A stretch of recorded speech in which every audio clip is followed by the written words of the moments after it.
Benvenuti. Oggi vorrei iniziare mostrandovi una cosa. Quello che vedete sono io che ballo animato in rotoscopio. Si tratta di un'animazione a dir poco pessima che ho fatto qualche mese fa. La prima animazione che abbia mai fatto, a dire il vero. Mi ci sono volute a malapena 12 ore di lavoro e in effetti si vede, scialba, priva di colore e senza profondità. In sostanza questa animazione è formata appena da 2 fotogrammi chiave. Una miseria. Il rotoscopio fu inventato da Max Fleischer in un periodo di spietata concorrenza con Disney per il dominio nel campo dell'animazione. Fleischer e suo fratello ne uscirono qualche anno dopo con le ossa rotte, miseramente sconfitti e surclassati dal predominio di Disney. In generale non sono un grande fan del rotoscopio, una tecnica che non gode di grande simpatia neppure presso molti animatori.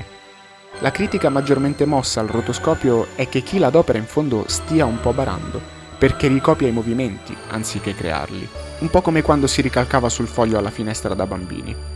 Eppure ci sono modi interessanti di usare il rotoscopio in modo creativo. La Disney l'ha utilizzata in modo funzionale in alcuni lungometraggi per accentuare le movenze di determinati personaggi. Anche i film in rotoscopio di Richard Linklater sono senza dubbio molto interessanti, e di recente la serie TV Undone, co-creata dall'ideatore di BoJack Horseman, ha trovato delle applicazioni in effetti niente male. Ma in generale è vero che il rotoscopio taglia un po' le gambe alla fantasia dell'animatore, che è gran parte del suo lavoro e del modo in cui esprime il suo talento. E in effetti questa animazione, diciamocelo chiaramente, è pessima. Eppure, dopo le 12 ore di lavoro per crearla, quando ho premuto il tasto play e ho visto che la versione animata di me si muoveva per la prima volta, ricordo di aver detto: wow, questa cosa l'ho fatta io. Era una cosa stupida, d'accordo, una schifezza totale, ma l'avevo fatta io. Ora, questo canale si occupa di storie.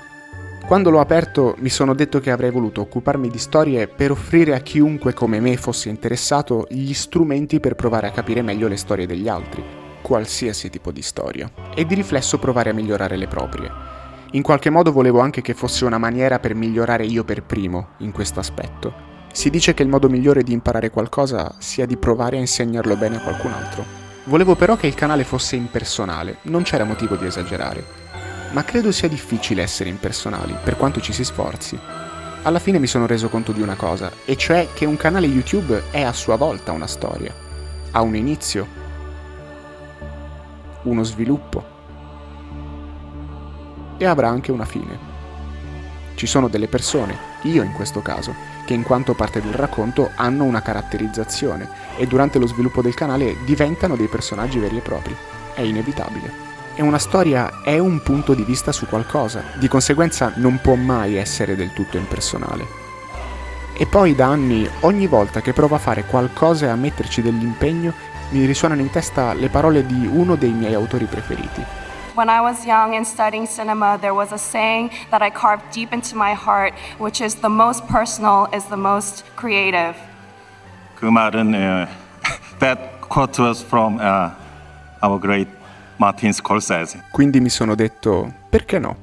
Perché non usare questa animazione scadente per provare a esprimere un concetto? Alla fine è pur sempre una parte del percorso. Forse la mia vista resterà per sempre fugace e mai del tutto panoramica. Forse. Ma è un passo in direzione del superamento delle proprie barriere. Bene, abbiamo parlato di animazioni scadenti. E per quanto riguarda le animazioni buone? Ok, saliamo di grado ancora un po'. Che mi dite di un'ottima animazione? Oggi però vorrei parlarvi di un'animazione eccelsa.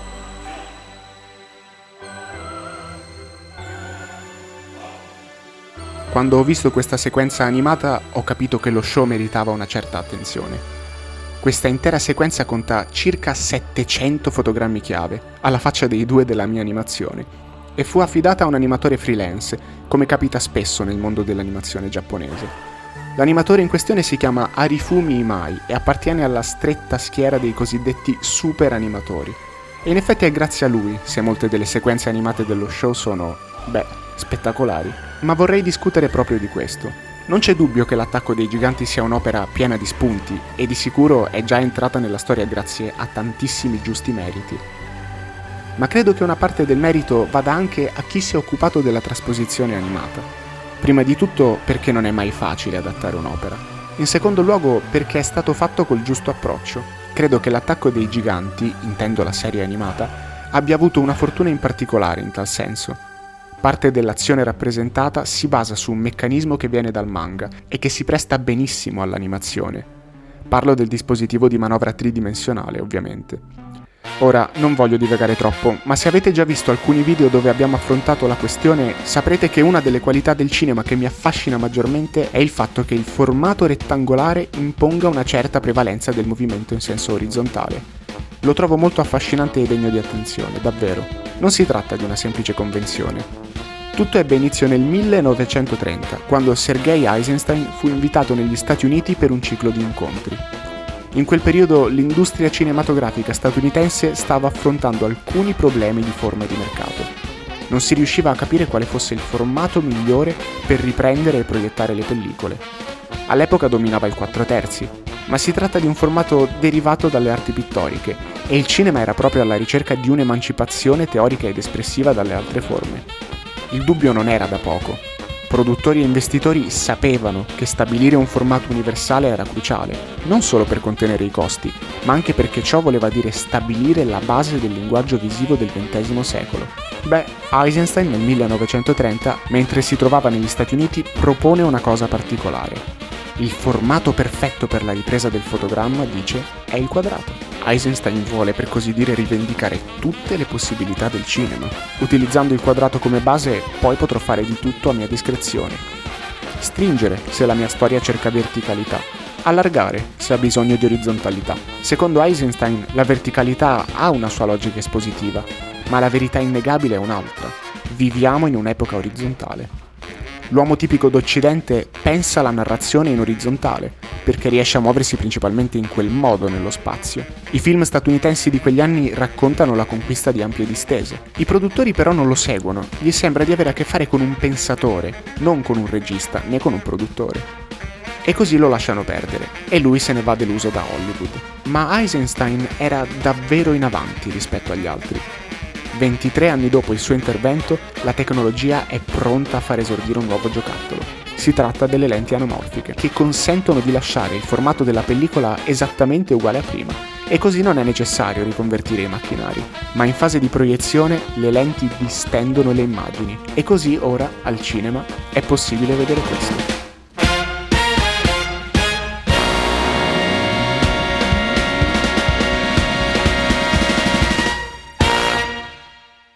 È un successo clamoroso e il CinemaScope viene usato per i film più ambiziosi di Hollywood.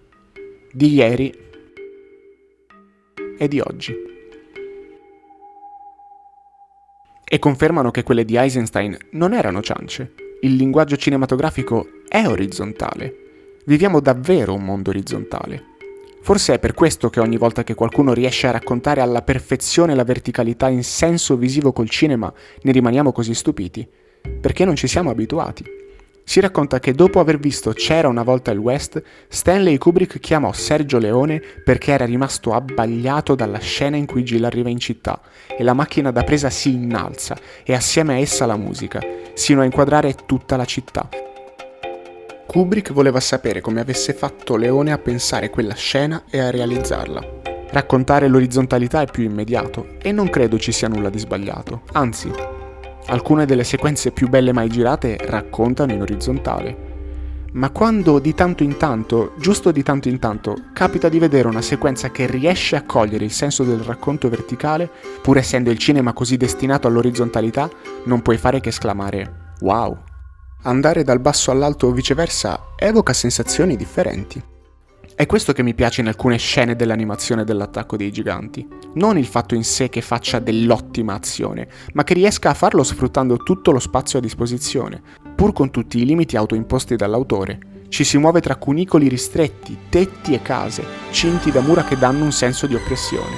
Quando ti dai delle regole così precise, trovare soluzioni diventa più complesso, ma anche più avvincente. E i risultati possono essere migliori. Nella sequenza che vi ho mostrato, Levi non solo corre sui tetti, ma si getta in basso, lancia i rampini del dispositivo per risalire, comincia a fluttuare in cielo, insomma sfrutta tutto lo spazio a sua disposizione, senza limiti di sopra e sotto, destra e sinistra. E credo sia questa la cosa bella dell'animazione in generale. Con live action è più difficile, E provare a raccontare in verticale ha dei costi. Talvolta può risultare artificioso. Ovviamente anche il live action riesce a farlo, e anche con risultati strepitosi. Ma è solo con l'animazione che i muri crollano definitivamente e che c'è parità fra il raccontare in orizzontale e in verticale, senza compromessi. Ogni volta che guardo una bella sequenza animata che sfrutta questo concetto appieno, mi suonano in mente le mie parole preferite in assoluto sull'animazione. ここにある草で絡まってる家なんて全然違うでしょ。もう草が絡まってるでしょ。もう屋根からね、ね、その右の屋根から隣の屋根に飛び移って駆け抜けて、その緑色の壁があるでしょ、緑と青っぽい、そのところに飛びついてあの配管をよじ登ってですね、あの屋根の上を走ってさらに向こうのビルに行くっていうのをアニメーションでやったら面白いでしょ。それで電線の上歩けたら向こう側にも行けるはずなんですよ。もう上から見ると本当に全部むき出しにいろんなものが見えるんですよ。あのブロック塀の上を走り抜けることできるはずなんですよ。そうやっただけでね、つまんない街だと思ってるとかとんでもない映画の舞台になるんですよ。そうやって見ると結構面白いでしょ。面白いんですよ。向こうはるか向こうまで行けそうな気がするよね。いけんじゃないかな。